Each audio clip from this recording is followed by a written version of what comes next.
Let us see what this report has to tell about this.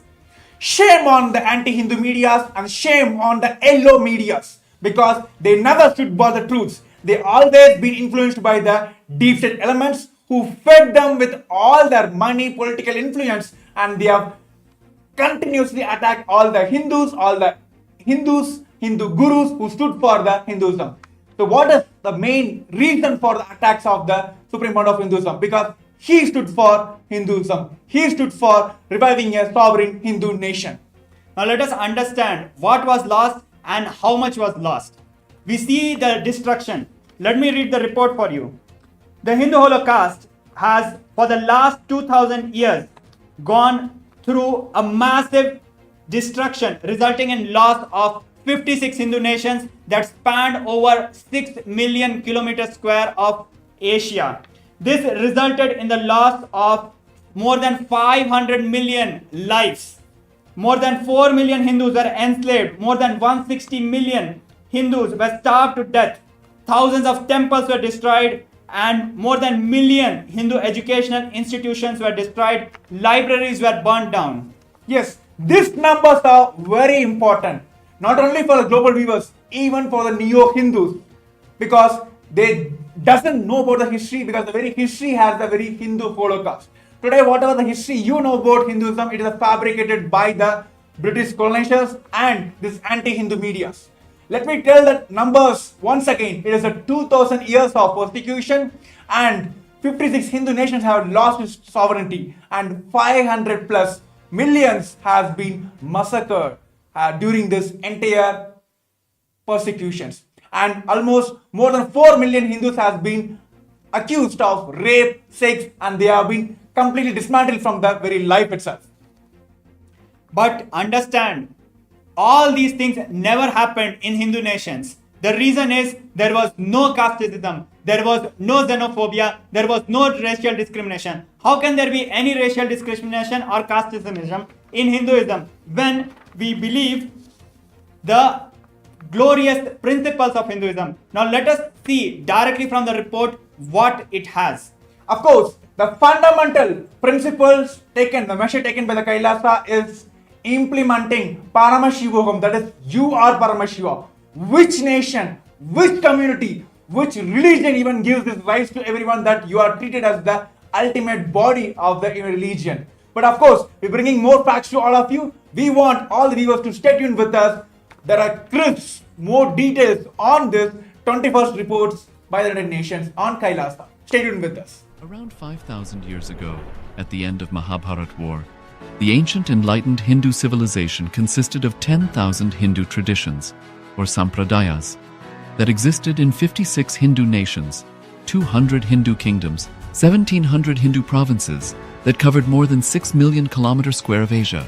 The Supreme Pontiff of Hinduism, SPH, BHAGAVAN Nithyananda Paramashivam, is the reviver of KAILASA, this ancient enlightened Hindu civilizational nation. KAILASA is an unbroken cultural, religious, historical, civilizational, and sovereign continuation and revival of multiple of these historical Hindu sovereign states and Hindu ecclesiastical entities. The unbroken continuity of these ancient Hindu nations through KAILASA results in the legal recognition of KAILASA as per the international customary law, particularly the doctrine of continuity.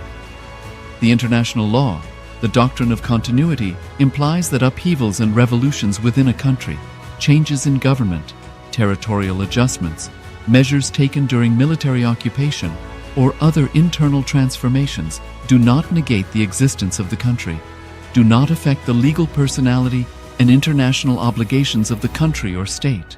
The Vienna Convention on Succession of States in respect of treaties, 1978, addresses these principles of the doctrine of continuity as it outlines international law during situation of state succession or continuation. International law recognizes a state's legal personality by recognizing its identity. This perspective extends even during the period when the given state or country is annexed or occupied by a foreign power. Even in such cases, the legal personality of the state is considered to persist, enabling its subsequent re-establishment. Historical examples dating back to the 18th century, include cases like Portugal and Genoa that were re-established after the Vienna Congress of 1815. More recent examples include countries such as Poland, Ethiopia, Czechoslovakia, Albania, and Austria that were re-established after World War II. Even when a nation is deprived of its territory, the nation continues to exist. Its sovereignty and international legal personality continues to persist. The Dalai Lama, as the spiritual and temporal leader of Tibet, exemplifies this principle. In 1959, the Dalai Lama was exiled and forced to flee. Despite the challenges faced, the Dalai Lama continues to advocate for the preservation of Tibetan culture and garners worldwide support for Tibetan autonomy on the global stage. Similarly, from 1309 to 1376, the Pope of Catholicism had been in exile in Avignon.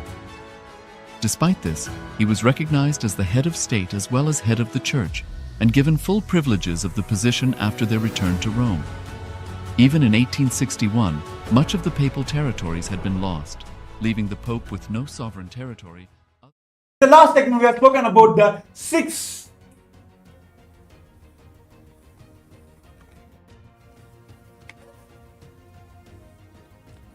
Now we are back and continuing on the release of the 21st report of KAILASA by the United Nations.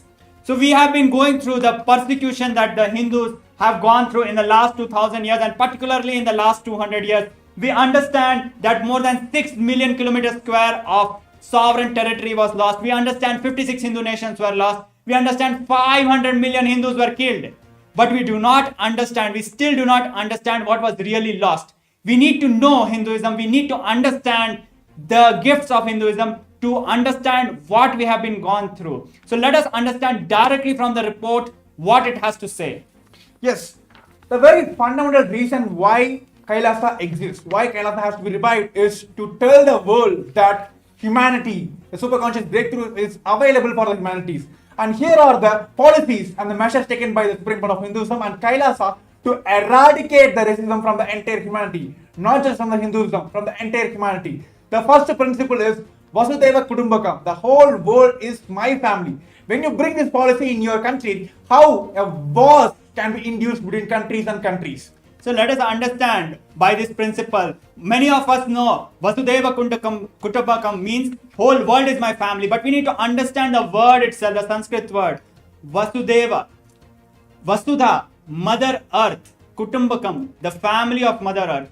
Just by translation, you will understand how beautifully the Hindus cognize. Our ancestors had powerful cognitions about the world. Earth is my mother. And each and every being is my family. Because we are from the same mother, how can there be discrimination? How can there be fight? And that is why Hindus lived beautifully and peacefully, because we lived by these principles. And second is the ahimsa, non-violence. See, the fundamental principle with which KAILASA has been established is ahimsa paramo dharmaha. That non-violence is the ultimate cosmic law. See, many times this non-violence has been put as the powerlessness. But how many of you know that all the fears, angers, violence, frustration, these are the powerlessness, not non-violences. Very clearly understand the world peace can be brought into the country not by wars, by only non-violence.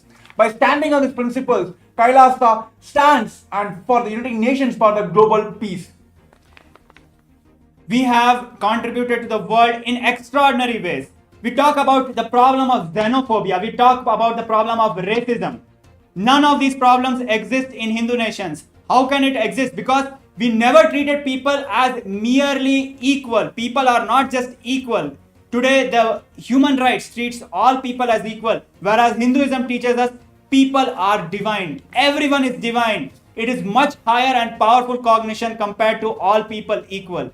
And because of this powerful cognitions, we treated everybody as divine. We treated plants as divine. We treated animals as divine. We treated land as divine. We treated inanimate objects as divine. And because we saw Paramashiva, lived with Paramashiva in each and every aspect of this cosmos, because of that, we lived peacefully with nature. We lived peacefully with each other. These are the gifts of Hinduism which have been lost when the 56 Hindu nations were lost. And today we are speaking about the racism. Of course, it is not just in Hinduism. The entire world face the racism all around the world. But what is the solution Kailasa is giving? What is the solution Hinduism is giving is Advaita. The only experience, only principle which belongs to Hinduism is Advaita. How many of you know that Hindus have fundamentally rooted in the Advaita, oneness with the entire world, entire universe? Then where comes the racism? And when we understand the destruction by the caste system, it might look superficial. But when we look at this reality, it is not just the territory was lost. It is not just the community was lost. It is not just the unity was lost. It is not just the principles were lost. It is not just the quality of life was lost. The entire ecosystem which beautifully lived, beautifully and